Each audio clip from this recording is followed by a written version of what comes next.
ونشهد أن لا إله إلا الله ونشهد أن سيدنا ومولانا محمدا عبده ورسوله أرسله إلى كافة الناس بشيرا ونذيرا وداعيا إلى الله بإذنه وسراجا منيرا وصلى الله تعالى على خير خلقه محمد وآله وأصحابه وبارك وسلم تسليما كثيرا كثيرا أما بعد فقد قال الله سبحانه وتعالى بعد أعوذ بالله من الشيطان الرجيم بسم الله الرحمن الرحيم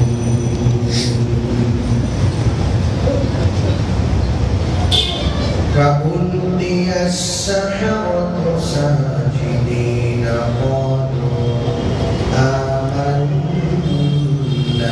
برب العالمين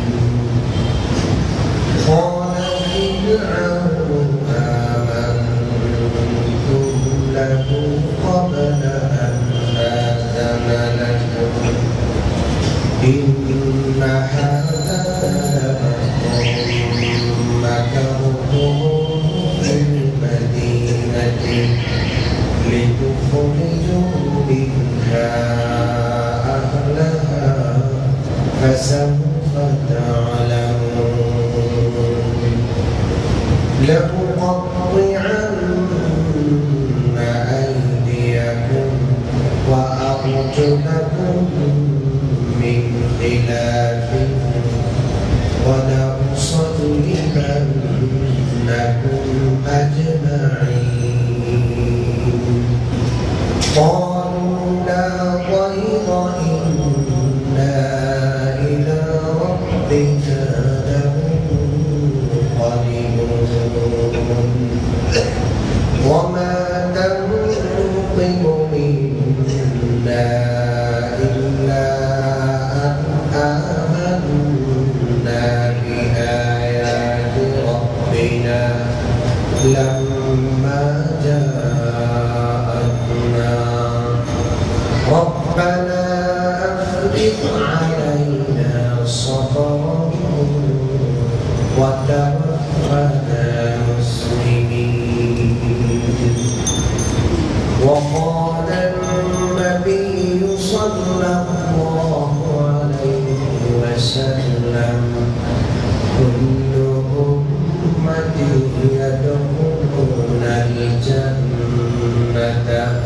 إلا من أبى قيل ومن يأبى يا رسول الله قال من أطاعني دخل الجنة ومن عصاني فقد أبى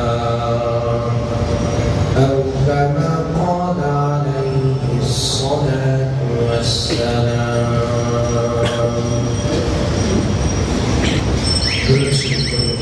اللهم صل على محمد وعلى آل محمد كما صليت على إبراهيم وعلى آل إبراهيم إنك حميد مجيد.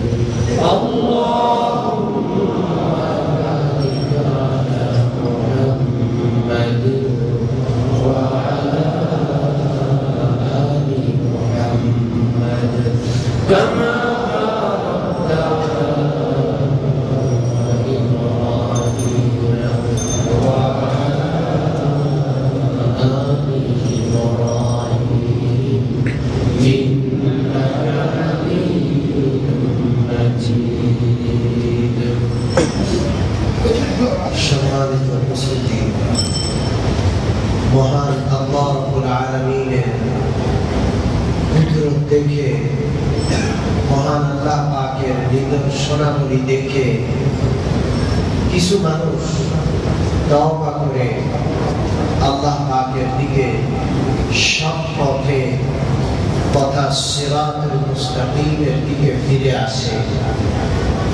পক্ষান্তরে কিছু মানুষ তারা আগের অবস্থায় অটল থাকে, বরং আগের অবস্থার দিকে আরো বেশি গতিশীল হয়ে যায়।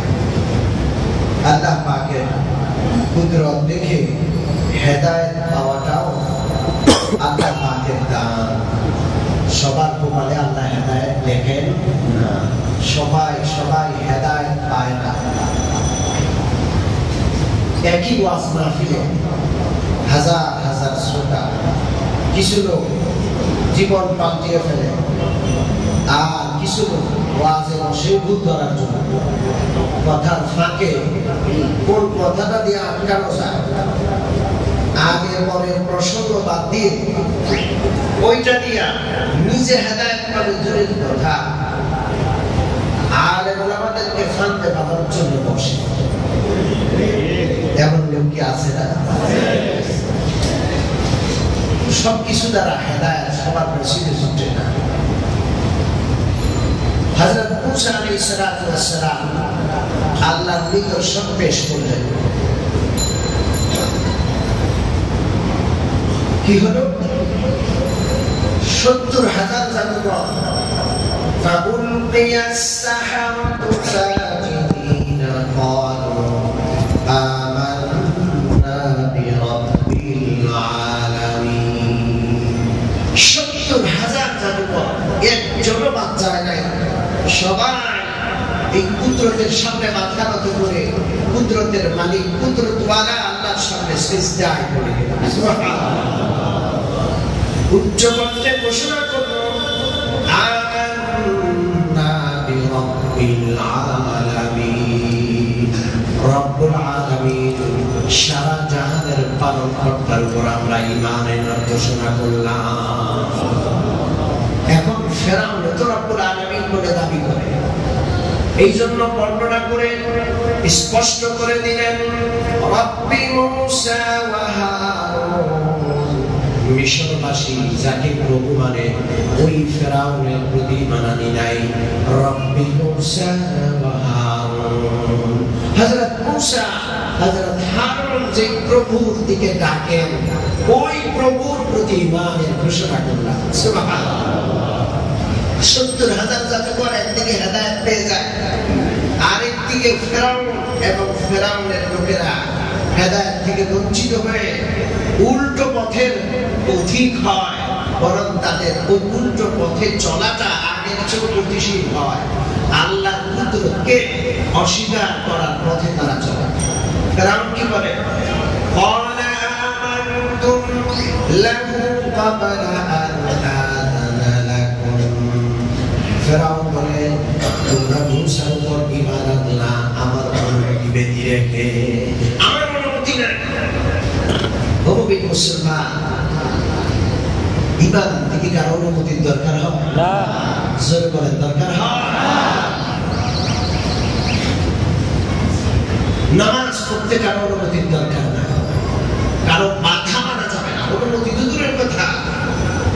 সারা পৃথিবীর সমস্ত ক্ষমতাশীল যদি ঈমানের বিপক্ষে হয়, একজন বান্দা একা যদি ঈমানের পক্ষে হয়, সমস্ত লোকদের সমস্ত বাধা অতিক্রম করে উপেক্ষা করে ঈমান আনতে হবে। কোনো উপায় নাই, কোনো ছাড় নাই ঈমানের ব্যাপারে। ঠিক কি ঠিক? ফেরাউন বলে বুঝছে ঈমানের ব্যাপারটাও তার অনুমতির অধীন। অনুমতি হলে ঈমান আনতে পারবে, অনুমতি না হলে ঈমান আনতে পারবে না। মুমিন মুসলমান একটা কথা এখানে মনে রাখবো, হাদিসে পাকে আছে লা তাআতা লিমাখলুকিন ফি মাসিয়াতিল খালিক। স্রষ্টা নাফরমানি করে পৃথিবীর কাউকে মানা যাবে না। পৃথিবীর সমস্ত শক্তি একদিকে আর আমার আল্লাহর হুকুম আরেকদিকে। সমস্ত শক্তি উপেক্ষা করে আল্লাহর গোলামি, আল্লাহর হুকুম মানতে হবে। রাজি আছেন ইনশাআল্লাহ? যেহেতু আলোচনা এসে গেছে একটা ব্যাপার শুনে দিই। হযরত সাদ ইবনে আবি ওয়াক্কাস রাদিয়াল্লাহু তাআলা আনহু জান্নাতের সুসংবাদ প্রাপ্ত 10 জন সাহাবীর একজন। নাম কি? সাদ ইবনে আবি ওয়াক্কাস রাদিয়াল্লাহু তাআলা আনহু। প্রিয় নবীর সাথে দূর সম্পর্কের আত্মীয়তা আছে, বড় আমাদের বাহাদুর। মাতৃভক্তি, মাতৃ সেবায় আরবে তিনি প্রবাদতুল্য ছিলেন, কিংবদন্তি ছিলেন। মানুষ বলতো যে মায়ের খেদমত করতে হলে সাদকে দেব, সাদের মতো খেদমত করা যায়। সাদ রাদিয়াল্লাহু তাআলা মা এত সেবা করতেন, এত খেদমত করতেন। যখন ঈমান আনলেন, ইসলাম গ্রহণ করলেন, মা নারাজ হয়ে গেল। অনেকে আছে দাড়ি রাখলে বিবি নারাজ হয়, দাড়ি রাখলে বাপ নারাজ হয়। তুই আমার বাপ না, আমি তোর বাপ। আমি এখনো দাড়ি রাখি নাই, তুই মানুষের সামনে দাড়ি রেখে ঘুরোস, আমার শরম লাগে না। এমন পোড়া কপালের বাপ আছে না? আমাদের প্রতিবেশী এক ছেলে গত বছর হজ করেছে আমার সাথে। ওই ছেলে দাড়ি রেখেছিল, তার বাপের রাগারাগি করছে বহু, দাড়ি কাটাইতে পারে না। পরে ওরে ঘুমের ট্যাবলেট খাওয়াইয়া, ও জানে না ঘুমের ট্যাবলেট খাওয়াইছে, ওর ঘুমাই গেছে, ঘুমের ভিতরে দাড়ি কাটছে। ওই বাবু মরে গেছে। কয়দিন চিন্তা থাকবে, আল্লাহ তাকে মাফ করে দেন। আমি মরে গেলে তো সবাই সবাই হয়ে যায়, আল্লাহ তাকে মাফ করে দেন। আবার একটা গুনাহ কঠিন, জাহান্নামে যাওয়ার জন্য যথেষ্ট হয়ে যায়, যে কোনো গুনাহ। আল্লাহ যেন এমন না করে। আমি বলছি না কাউকে খুশি করার জন্য আল্লাহর নাফরমানি করা যাবে না, কোনো অনুমতি নেই। ফেরাউন শর্ত লাগাইল, আমার অনুমতি ছাড়া ঈমান আনলাম, আমার পয়সা খাইয়া জাদুকরি 30 নদী দেখাতে এসেছো, তোমরা আমার লোক, আমার অনুমতি ব্যতিরেকে ঈমান আনলাম। হযরত সাদ ইবনে আবি ওয়াক্কাস রাদিয়াল্লাহু তাআলা আনহু যখন মুসলমান হলেন, মা পেটে বসলেন। কোরআনে পাকের আয়াত আল্লাহ রাব্বুল আলামিন ইরশাদ করেন, ওয়া ওয়াসাইনাল ইনসানা বিওয়ালিদাইহি ইহসানা। আল্লাহ রাব্বুল আলামিনের জোর নির্দেশ, সন্তান যেন মা বাবার সাথে সৎ আচরণ করে। কার নির্দেশ? আল্লাহ। মা সাদ ইবনে আবি ওয়াক্কাস রাদিয়াল্লাহু তাআলা আনহুকে ডেকে বললেন, সারা রমজানে তুমি আমার সেবা করো, আমার সেবায় তুমি প্রবাদতুল্য কিংবদন্তিতে রূপান্তরিত হয়েছো। শুনে রাখো, মুহাম্মদুর রাসূলুল্লাহ সাল্লাল্লাহু আলাইহি ওয়াসাল্লামের উপর ঈমান এনেছো, আমার অনুমতি ব্যতিরেকে আমি নাখোশ, আমি নারাজ। ঈমান ছাড়তে হবে না। যদি ঈমান না ছাড়ো, আমি মা রোদে বসে গেলাম, ঘরের ছায়া গ্রহণ করবো না, ঘরে প্রবেশ করবো না। আল্লাহর কসম, রোদের তাপে আমি পুড়ে মরবো, বৃষ্টিতে ভিজে পড়বো। যতক্ষণ না ঈমান না আনবা, আমি মা ঘরে প্রবেশ করবো না। 2 নম্বর, মা বলে তুমি এতদিন আমাকে লোকমা দুধের সেবা করে খাওয়াইতা, খোদার কসম বলছি, যদি ঈমান না যাও, আমি একটা লোকমাও খানা খাবো না। ধীরে ধীরে না খেয়ে অনাহারে আমি মরবো, ছটপট করতে করতে মরবো। তুমি দেখবা সারা আরববাসী তোমাকে ধিক্কার দিবে। একদম খারাপ মানুষ মুহাম্মদুর রাসূলুল্লাহ, কে কোন জায়গার মানুষ, তার সাথে এত সম্পর্ক, ওই সম্পর্কের কারণে মারা লাগলো না। মানুষ তোমাকে ধিক্কার দিবে কিয়ামত পর্যন্ত, আমি না খেয়ে মরবো। এই যে অনশন ধর্মঘট, এগুলো এখন থেকে না, বহু আগে থেকে শুরু হয়েছে। ঠিক না? ইসলাম এই সমস্ত অনশনকে সমর্থন করে না। আল্লাহ আমাদেরকে মনে রাখার তৌফিক দান করেন।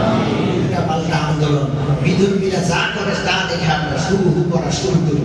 অভাবী মুসলমান, না খেয়ে নিজেকে মারার অধিকার নাই। খেতে হবে খাবার যদি থাকে। নিজের শরীরটার মালিক আমি নই, আমার এই শরীরের মালিক কে? আল্লাহ। সিগারেট খাওয়া যাবে না, আমি খাবো আমার ইচ্ছা। জক্কা হবে, জক্কা হবে।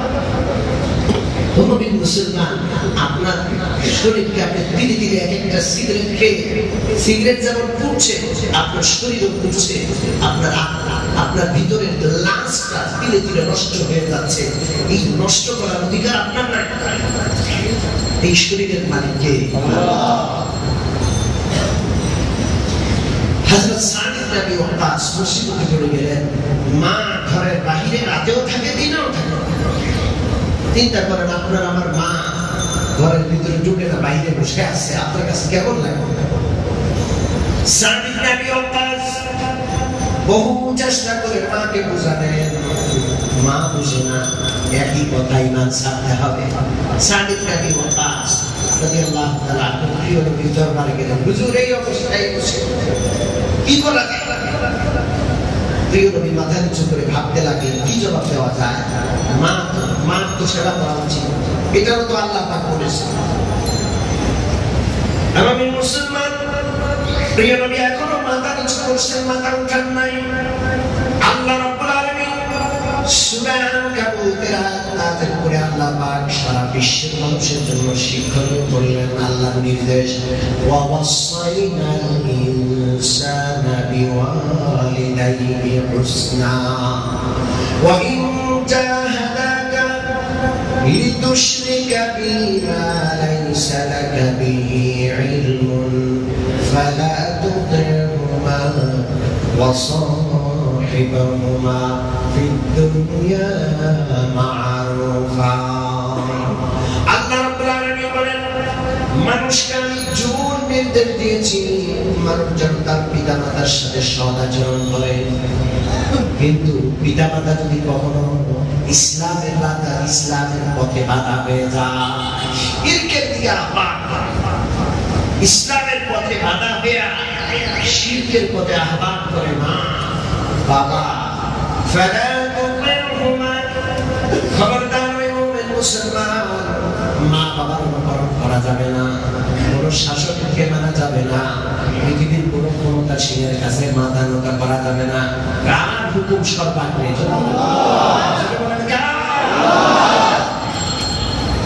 চাকরির জন্য দাঁড়িয়ে যাবে। আমাদের কাছে আসলে তো বিদেশের ভিসা দেয় না, চাকরি দেয় না, দাঁড়ি না থাকলে। আরবিতে চাকরি পাওয়া যায় না, নৌবাহিনীতে চাকরি পাওয়া যায় না দাঁড়ি না দাঁড়ি থাকলে, দাঁড়িয়ে এলাও না। সমস্ত মুসলমান যদি দাঁড়িয়ে রাখা শুরু করে ওদের সমস্ত নিয়ম ভঙ্গ হয়ে যাবে, ঠিক না? আমরা ওদের কুফরি নিয়ম, কুফরি মতবাদ মাথা পেতে মেনে নিয়েছি, সমস্যা দেখা দিয়েছে, ঠিক না? আল্লাহর উপর ভরসা করে আল্লাহর পথে যারা চলতে চাইবে তাদেরকে মদদ করবেন কে? আল্লাহ। সাদ ইবনে আবি ওয়াক্কাস প্রিয় নবীর মুখ থেকে আয়াত শুনে, প্রিয় নবীর মুখ থেকে আয়াত শুনে আয়াতটা বুঝে দৌড়ে বাড়িতে আসলেন। মায়ের কাছে এসে বললেন, মা গো, আপনি আমার শ্রদ্ধেয় ব্যক্তি, কোনো সন্দেহ নাই, কিন্তু সবার উপরে আল্লাহ এবং আল্লাহর রাসূল। এতক্ষণ পর্যন্ত আমি দ্বিধাদ্বন্দ্বে ছিলাম কি সিদ্ধান্ত নিব, যেহেতু আল্লাহ পাক সিদ্ধান্ত দিয়ে দিয়েছেন এর বিপরীত আর কোনো কিছু করা যাবে না। শুনে রাখেন, আপনি যদি সারা জীবন ঘরের বাহিরে রোদে পড়েন, বৃষ্টিতে ভিজেন, না খেয়ে আপনার প্রাণটা যদি বের হয়ে যায়, খোদার কসম আপনার শরীর তো একটা প্রাণ মাত্র, আপনার শরীরে যতগুলো পশম কতগুলো প্রাণ যদি আল্লাহ আপনাকে দান করেন, আর আপনি ধীরে ধীরে কষ্ট পায় অতবার আমার চোখের সামনে মৃত্যুবরণ করেন, খোদার কসম একটা মুহূর্তের জন্য আমি সাত মান থেকে সরতে রাজি নই। এটা হলো ইমান। আমি মুসলমান মানুষ যখন দৃঢ় চেতা হয়, ইমানের উপর অটল থাকে, সমস্ত শক্তি তার সামনে মাথা নত করে, ঠিক না? সাদ ইবনে আবি ওয়াক্কাস যখন মায়ের সামনে আল্লাহ পাকের আয়াত তেলাওয়াত করে শুনিয়ে দিলেন, নিজের সিদ্ধান্ত ঘোষণা করে দিলেন, মা অপারগ অবস্থায় খেয়ে অনশন ভাঙলেন, ঘরের ভিতরে ঢুকে নিজের কসম ভঙ্গ করলেন, মা নিজের পরাজিত হওয়াটাকে মেনে নিলেন।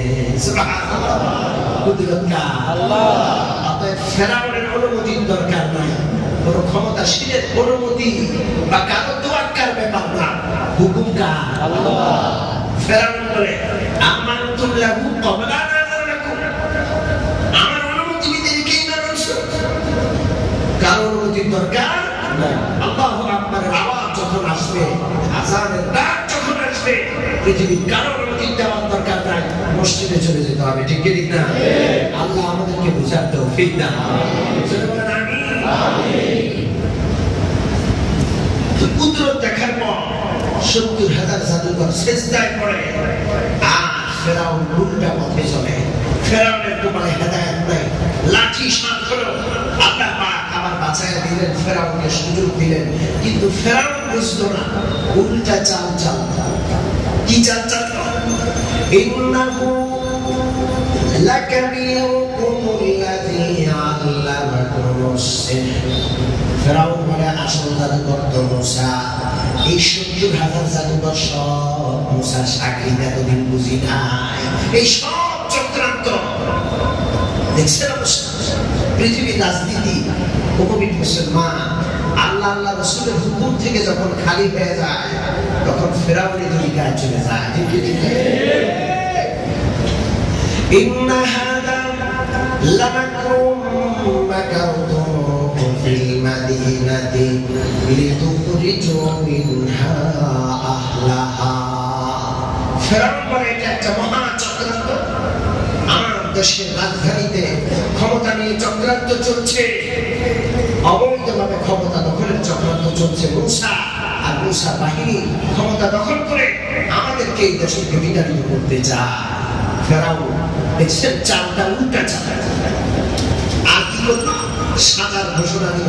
৭০,০০০ জাদুকর যারা ঈমান এনেছে, সকলের হাত পা উল্টা দিক থেকে কেটে দিবে।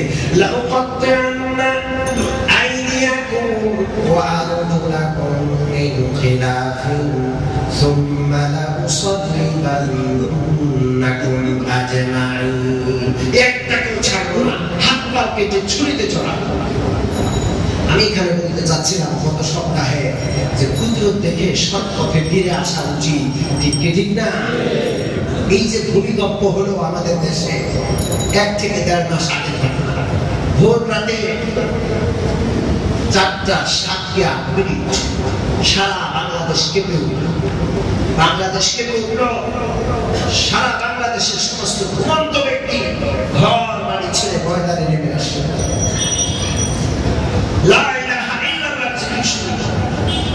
আমি এমন লোককে জিকির করতে দেখছি, জীবনে কোনোদিন পশ্চিম দিকে ফিরে আসারও খায় নাই। আর ওই ভোর রাত্রে লাফায় লাফায় ঘর থেকে নেমে রাস্তার মধ্যে দাঁড়িয়ে দৌড়ছে এদিক সেদিক। ফজরের নামাজে আছে দেখি মসজিদে আর ৩ ধরনের ঠাই নাই, মুসল্লিতে কানায় কানায় গুণ্ড হয়ে গেছে মসজিদ। ওই ফজরের নামাজের শেষ। আমি মুসলমান, এমন চাকরি আল্লাহ পাক বাংলাদেশকে দিলেন, যেই চাকরিতে তওবা করার দরকার ছিল, ফিরে আসার দরকার ছিল। একই মাত্রার চাকরি ১ বছর আগে নেপালে হয়েছিল। একই মাত্রার ভূমিকম্পে নেপালের রাজধানী কাঠমান্ডু মাটির সাথে মিশে গেছে। হাজার হাজার মানুষের মুহূর্তে লাশ পড়ে গেছে। ঠিক একই মাত্রার। আমি জিজ্ঞেস করি, এই বাংলাদেশকে রক্ষা করলেন কে? আল্লাহ। একই মাত্রার ভূমিকম্প হলো, সারা বাংলাদেশে একজন মানুষ ভূমিকম্পে মারা যায় নাই। 2 জনের মৃত্যুর সংবাদ আমরা পেলাম, যারা হার্ট অ্যাটাকে মারা গেছে। আসলে ভূমিকম্পে নয়, একজন মানুষও নিহত হয় না। এই মাটিকে হেফাজত করলেন কে? অথচ পৃথিবীর সবচাইতে ভূমিকম্প প্রবণ বা ভূমিকম্পের মারাত্মক ঝুঁকিতে ঢাকা শহর রয়েছে, হেফাজত করেছেন কে? আল্লাহ। কিন্তু তওবা করে না। যারা সুদ খায়, সুদ খেয়ে যাচ্ছে, যারা ঘুষ খায়, ঘুষ খেয়ে যাচ্ছে, যারা জুলুম করে, চাঁদাবাজি করে, অন্যায় করে, অন্যায় করে যাচ্ছে, অন্যায়ের পথ থেকে, দুঃসুদের পথ থেকে ফিরে আসে না। ঠিক কি ঠিক না? মনে রাখবেন, হেফাজত করার মালিক আল্লাহ। এই বাংলাদেশে হাজার হাজার কোরআনের মাদ্রাসা আছে। সারা দেশের মানুষ গভীর রজনীতে 3টা, 3:30, 4টার দিকে ঘুমে অচেতন হয়ে যায়। হেফজখানার ছোট্ট ছোট্ট বাচ্চা নাবালিগ শিশুরা উজু করে শীতের রাত্রে কোরআন শরীফ দিয়ে ভোর রাত্রে বসে যায়। এই কোরআনের আওয়াজ আসমান পর্যন্ত পৌঁছে। ঠিক কি ঠিক? লক্ষ লক্ষ আল্লাহর বান্দা গভীর রাত্রে উঠে সিজদায় পড়ে আল্লাহর কাছে কাঁদে। আল্লাহ এই জমিনকে তার চোখের পানি দিয়ে ভিজায় রাখছে। এই জন্য আল্লাহ পাক বাংলার জমিনকে হেফাজত করেছে। আর না হয় এমন কোন অন্যায় নাই, এমন কোন অপরাধ নাই যেটা আমরা করি না। আমি মুসলমান, নাচ গান যাচ্ছে চলছে, গলিতে গলিতে নাচ গান আর কনসার্টের আয়োজন হচ্ছে, নর্তকী গায়িকা নায়িকা এনে নাচানো হচ্ছে, নারী পুরুষ নির্বিশেষে সবাই প্রতিযোগিতা করে আল্লাহর নাফরমান করছে। তওবা করার দরকার ছিল, তওবা তো করি না। ভূমিকম্পের পরেও দেখা যাচ্ছে গলিতে গলিতে নাচ গানের অনুষ্ঠান হচ্ছে। জাতীয়ভাবে ভারত থেকে গায়িকা নায়িকা নর্তকী বেশ্যাদেরকে বাংলাদেশের বেশ্যা দেওয়া হচ্ছে না, আন্তর্জাতিক মানের বেশ্যা দিয়া 1 মাসের মাথায়, এখনো 1 মাস হয় নাই তখন মুমিন মুসলমান জাতীয়ভাবে নাচ গানের আয়োজনের চেষ্টা চলছে। তার কাছে বলতে বল, মনে রাখবেন ভূমিকম্প যে সমস্ত কারণগুলোতে হয় এর মধ্যে গুরুত্বপূর্ণ একটা কারণ হলো নাচ গান। আমার কথা না, বিশ্বনবীর কথা। কার কথা জোরে বলেন? বিশ্বনবীর কথা। নাচ গানের কারণে 3টা বড় বড় ক্ষতি হয়। কয়টা? জোরে বলেন কয়টা? 2 দিন আগে নবী আল্লাহ পাকের নবী বলেন, ইন্নাল্লাহা বা'সানি হুদাল লিল আলামিন ওয়া রাহমাতাল লিল আলামিন ওয়া বা'সানি লিমাহদিল মাযিফি ওয়াল মাযামির ওয়াস-সুলবি ওয়া আমরিল জাহিলিয়া। বিশ্বনবী বলেন, আল্লাহ পাক আমাকে সারা বিশ্ববাসীর হেদায়েতের উদ্দেশ্যে পাঠিয়েছেন, সারা বিশ্ববাসীর জন্য রাহমাতুল লিল আলামিন করে পাঠিয়েছেন। আমার আগমনের অনেক উদ্দেশ্য আছে, এর মধ্যে একটা উদ্দেশ্য হলো পৃথিবীর যত বাদ্যযন্ত্র আছে সমস্ত বাদ্যযন্ত্র আমি ভেঙে চুরমার করে বাদ্যযন্ত্র মুক্ত পৃথিবী করতে এসেছি। সুবহানাল্লাহ। বিমাহতিল মাযিফি ওয়াল মাযামির, নাচ গান বাদ্যযন্ত্র, যত রকমের বাদ্যযন্ত্র আছে এই সমস্ত বাদ্যযন্ত্র পৃথিবী থেকে মিটানোর জন্য আমি এসেছি। আমি এই বাদ্যযন্ত্র ভেঙে চুরে এমন একটা পৃথিবী বানাতে এসেছি যেটা বাদ্যযন্ত্র মুক্ত হয়। সুরি মুক্ত পৃথিবী করতে এসেছি। কি মুক্ত? জোরে বলে কি? মুসলমান গলার মধ্যে সুরি ঝুলানো থাকে, সুরির ক্রুশ চিহ্ন ঝুলানো থাকে, এবার মুসলমান আছে না? না। চিকিৎসার প্রতীক হলো ক্রুশ। আল্লাহ আমাদেরকে এই খ্রিস্টানদের প্রতীক থেকে ফিরে আসার তৌফিক দান। যাই হোক, প্রিয় নবী আসছেন, গান বাদ্য নাচ গানের যত মাধ্যম আছে সমস্ত মাধ্যম বাদ্যযন্ত্রগুলোকে ভেঙে এমন একটা পৃথিবী করার জন্য যেটা বাদ্যযন্ত্র মুক্ত হবে। আর আমরা সেই বাদ্যযন্ত্র ঘরে ঘরে ঢুকানোর পিছনে লেগেছি। নিজের যুবতী নারীকে মেয়েকে নাচ শিখাচ্ছে, গান শিখাচ্ছে, কোরআন শিখাচ্ছে না, নাচ গানের জন্য টিচার পাচ্ছে, 5,000 10,000 করে বেতন দিচ্ছে, কোরআন শরীফ পড়াইতে রাজি না, 500 টাকা খরচ করে 1000 টাকা খরচ করতে রাজি না। ঠিক স্কুলে প্রচার করছে, স্কুলে নাচ শেখানো হয়, গান শেখানো হয়, ঢোল তবলা শেখানো হয়। বিশ্বনবী যেটাকে মিটাতে আসছেন, উদ্ধার করতে এসছেন, সেটাকে আমি আমার সন্তানের হাতে তুলে দিলাম। কত বড় হতভাগা পিতা, কত বড় হতভাগা মাতা, কে বুঝাবে? আমার মুসলমান, নাচ গানের দ্বারা 3টা বড় বড় ক্ষতি হয়। 1 নম্বর ক্ষতি হইল ভূমিধস, ভূমিকম্প ভূমিকম্প পৃথিবীতে দেখা দিবে। আশ্চর্য রকমের অভিনব ভূমিকম্প, অভিনব ভূমিধস, যেটার কোনো নজির পৃথিবীতে নাই, এমন ভূমিকম্প আর ভূমিধস দেখা দিবে। আল্লাহ নবী বলে গেছেন, মুমিন মুসলমান ইন্টারনেট ঘেটে ভূমিধস, ভূমিকম্পের চিত্রগুলো দেখেন, আপনি চোখের পানি রাখতে পারবেন, আপনার গা সমস্ত ফসল কাটা দিয়ে উঠবে। ৫-৭ বছর আগে যে সুনামি হয়েছে, পাহাড়ের পানি, সাগরের পানি কয়েকশো ফিট উপর দিয়ে আসছে, লক্ষ লক্ষ মানুষ বসবাস করে এমন শহরের উপর এমন ভাবে পানি বেড়ে এসছে, লক্ষ লক্ষ মানুষ দোকানদার, গাড়ি, গাছপালা সহ সব কিছু ভাষায় আশা করে নিয়ে গেছে। এরকম সুনামির ইতিহাস থাকতে নাই। অভিনব পদ্ধতি ভূমিধস, ভূমিকম্প, সুনামি মানে সমুদ্রের পিঠে কম্পন। মুসলমান ভূমিকম্প মানে সাধারণ আমরা যেই জমিনে থাকে ওই জমিনে কম্পন, আর সুনামি মানে সমুদ্র পৃষ্ঠ কম্পন। হঠাৎ করে সমুদ্রে যখন কেঁপে উঠল, সমুদ্রের পানি লোকালয়ে চলে আসে। এরকম নজির পৃথিবীতে আর দেখা যায় না। অভিনব পদ্ধতির ভূমিকম্প এই গানের কারণে আসে। ১ মাস আগে ভূমিকম্প হয়ে আল্লাহ পাক সারা বাংলাদেশের মানুষকে সতর্ক করেছেন, আমরা ফেরাউনের পথ অবলম্বন করে তওবা না করে উল্টা গলিতে নাচ গানের আয়োজন করি, রাষ্ট্রীয়ভাবে করছি। আল্লাহ আমাদেরকে ফিরে আসার তৌফিক দান। যুবক ভাইয়েরা, যারা মসজিদে নামাজ পড়তে আসো, নাচ গানের কনসার্টের আয়োজন করে সেখানে অংশগ্রহণ করো। আজকের যুবক চোখের পানি ফেলে তওবা করো, আল্লাহ আর জীবনে নাচ গানের অনুষ্ঠানে যাবো না। আল্লাহ আমাদেরকে তওবা করার তৌফিক দান। যুবকদের কানে কানে এফএম রেডিও, এটা ইন্টারনেট মারাত্মক। এফএম রেডিও কানে দিয়ে ট্রেনের নিচে পড়ে যায়, এফএম রেডিও কানে দিয়া বাসের তলে পড়ে মারা যায়, মরে গেছে, রূপ চলে গেছে, এখনো গান বাজতেছে।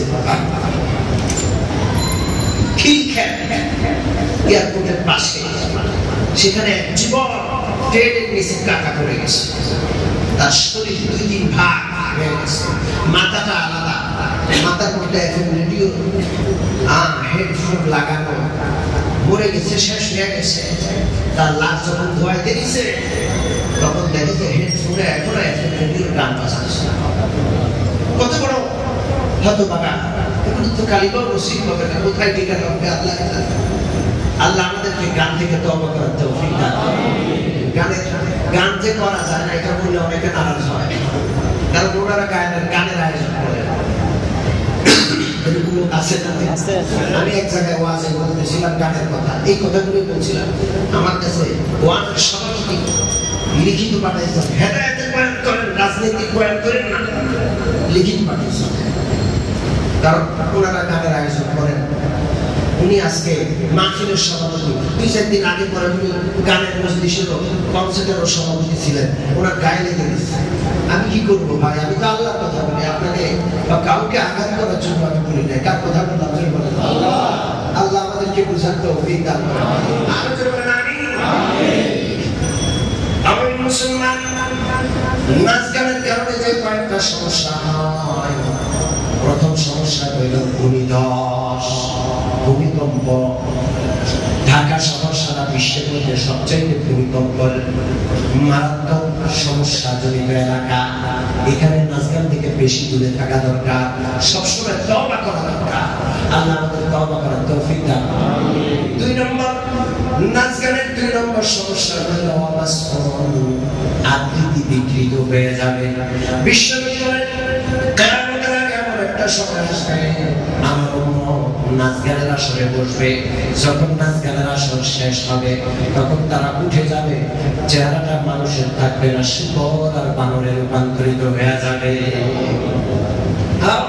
ওই কোরআন তেলাওয়াতের হাফেজ আলেম উলামা, তাহাজ্জুদ গুজার, যাদেরকে আমরা খুব ছোট মনে করি, খুব গরিব আর অসহায় মনে করি, তাদের বরকতে হয়তো এখনো শুকর আর বানর দেখা যাচ্ছে না, কিন্তু কিয়ামতের আগে চেহারা বিশ্বরীর কথা সত্য, এক বিন্দু এর মধ্যে মিথ্যার লেশ নাই, শুকর আর বানর কিয়ামতের আগে হবেই হবে।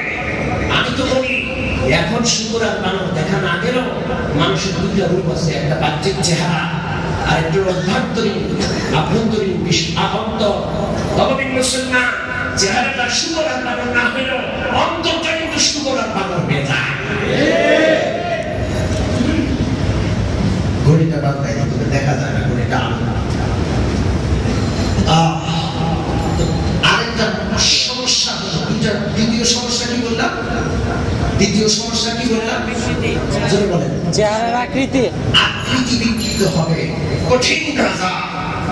আপনার আমার ঘরে গান চলে, আপনার আমার সন্তান গানের পাগল, নাচ গানের পাগল, বাদ্যযন্ত্র বাজায়, কোরআন শরীফ। এখন একটা সময় ছিল মানুষ গলায় কোরআন শরীফ ঝুলে বাইরে, এখন আর কাউকে দেখা যায় না গলায় কোরআন শরীফ। মুসলমান যুবকদের পিঠে বিশাল বড় বড় গিটার, কি অহংকার দর্প করে গিটার নিয়ে নিয়ে হাঁটে। এবং তো আগে ছিল না। সময় শেষ হয়ে গেছে। আল্লাহ পাক তৌফিক দিলে সম্পর্কে আগামী জুমাতে একটু আলোচনা করব। যে কথাগুলো হলো আল্লাহর আযাব গজব দেখে আল্লাহ আমাদেরকে আল্লাহর পথে হেদায়েতের পথে ফিরে আসার তৌফিক দান করুন। আমিন। ওয়া আখিরু দাওয়ানা আলহামদুলিল্লাহি রাব্বিল আলামিন ওয়া সাল্লাল্লাহু তাআলা আলা খায়রি খালকিহি মুহাম্মাদিন ওয়া আলিহি ওয়া সাহবিহি।